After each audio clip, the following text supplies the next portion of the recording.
आपको ज्यादा आसानी से समझ में आ जाएगा। ये कथा है अवध की, अयोध्या की।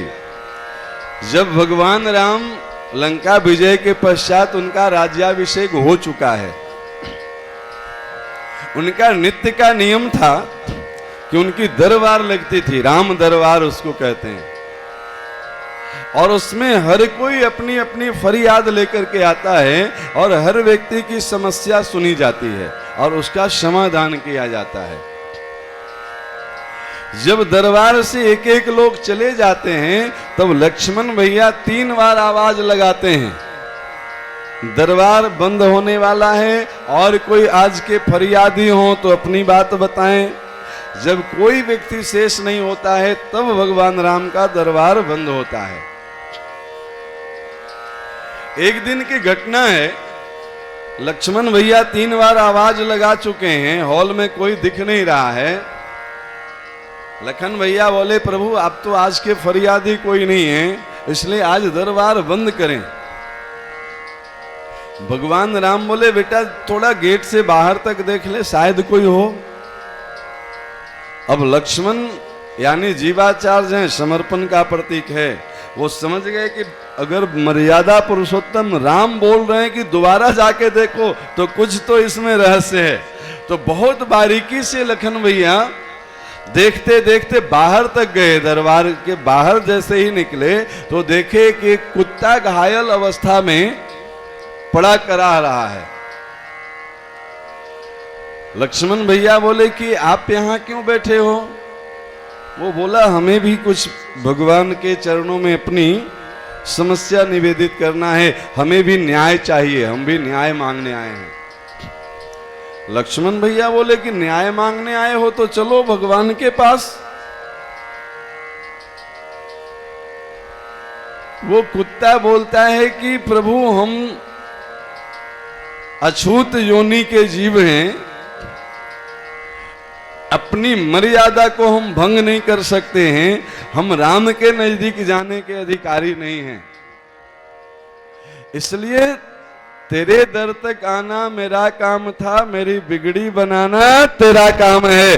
बोले भगवान से जाके कह दो कि हम उनके दरबार तक आ गए हैं, वो अगर हमें न्याय देना चाहते हैं तो वो दरबार से उठ करके हम तक आ जाएं। लक्ष्मण भैया जाकर के बोले कि ये कुत्ता ऐसी ऐसी बात बोलता है। वो कहता है हम तो अंदर जा नहीं सकते, हम अपवित्र जीव हैं, हमारी क्षमता भगवान तक जाने की हो न हो, पर भगवान चाहे तो वो तो हम तक आ सकते हैं ना जी। और इसीलिए तो राम महान हैं, वो अपने सिंहासन से उठ करके दरवाजे तक आए। बोले बताओ आपको क्या कष्ट है, क्या न्याय चाहिए? बोले आप देख रहे हैं हमारे माथे से ये जो रक्त की बूंद गिर रही है, मेरी मस्तक पे जो चोट बनी है, आज एक ब्राह्मण ने हमारे मस्तक पे प्रहार किया है, उस ब्राह्मण को हाजिर करिए और उसको दंड दीजिए, क्योंकि बिना मेरी कोई गलती का मुझ पे प्रहार किया गया है। उस ब्राह्मण का नाम पता सब बताता है ओस्मान। तुरंत दरबार से गाड़ी जाती है और रथ पे बिठा करके उस ब्राह्मण को सम्मान लाया जाता है दरबार में। सारी बात बताई गई। भगवान राम बोले कि आप ब्राह्मण देवता ये बताएं कि इस कुत्ते के मस्तक पर आपने डंडे से प्रहार किया? ब्राह्मण देवता बोले हाँ किया। क्यों किए? बोलिए मेरी बात सुन लीजिए। हम एकदम दीनहीन गरीब ब्राह्मण हैं और भिक्षा से हमारी वृत्ति चलती है। कल सुबह सुबह जैसे ही हम भिक्षा मांगने के लिए निकले तो ये कुत्ता रास्ते में जो है सो रो रहा था। अब कुत्ते की आवाज सुन करके हम भिक्षाटन के लिए गए और ऐसा संजोग कि हमें दिन भर में कुछ भी भिक्षा प्राप्त नहीं हुई। एक दिन तो मेरा खराब हुआ, दूसरा दिन जैसे ही आज फिर हम भिक्षाटन के निकले, तब इसकी सामने से शक्ल दिखाई दी और आवाज सुनाई दी, ऊ कर रहा था कुत्ता। गुस्सा से मैंने इसके माथे पे डंडे का प्रहार किया। हम समझ गए थे कि अब मिलना तो आज भी कुछ नहीं है। भगवान राम बोले कि ऐसा तुम क्यों करते हो, जब जब ये निकलते हैं तो तुम इनके सामने आकर के क्यों चिल्लाते हो। कुत्ता बोला कि प्रभु, अपनी भाषा में आपकी प्रार्थना करने का अधिकार सबको है, हम तो आपको पुकार रहे थे, हमें कहां पता था कि कौन किधर आ रहा है और जा रहा है। हम अयोध्या के कुत्ता हैं तो भगवान राम हमारे भी तो राजा हैं न जी, तो हम अपनी भाषा में आपको पुकार रहे थे। इतने में ये डंडे से प्रहार कर दिया। अब इसको भीख मिलना न मिलना ये तो अपने इसके कर्मों का फल था, इसमें मेरे बोलने से कुछ तो होना नहीं था। आप ही ने कहा है कर्मण्येवाधिकारस्ते मा फलेषु कदाचन, हमारे बोलने से थोड़े किसी का कर्म बदल जाता है। और हम तो आपको पुकार रहे थे, हम तो वो स्तुति कर रहे थे, मेरी भाषा वही है तो हम क्या करें। भगवान राम बोले कि बेटा तुम चाहते क्या हो, अन्याय तो तुम्हारे साथ हुआ है, गलती तो तुम्हारी नहीं थी, क्योंकि तुम तो स्तुति कर रहे थे। लेकिन मेरी समस्या सुनो, हम क्षत्रिय राजा हैं और क्षत्रियों का धर्म होता है ब्राह्मणों की सेवा करना, ब्राह्मणों की हत्या हमारे यहाँ नहीं की जाती है। छात्र धर्म में एक धर्म ये भी है कि ब्राह्मण अपराधी भी हो तब भी वो वध के योग्य नहीं है, उसको कोई और दंड दे दिया जाए।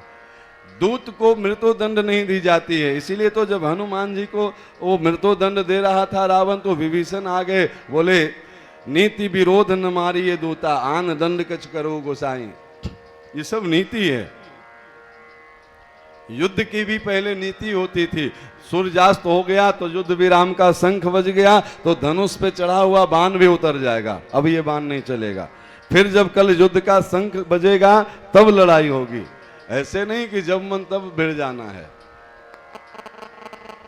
आप लोगों का कोई मुहूर्त होता है जी झगड़ा करने का?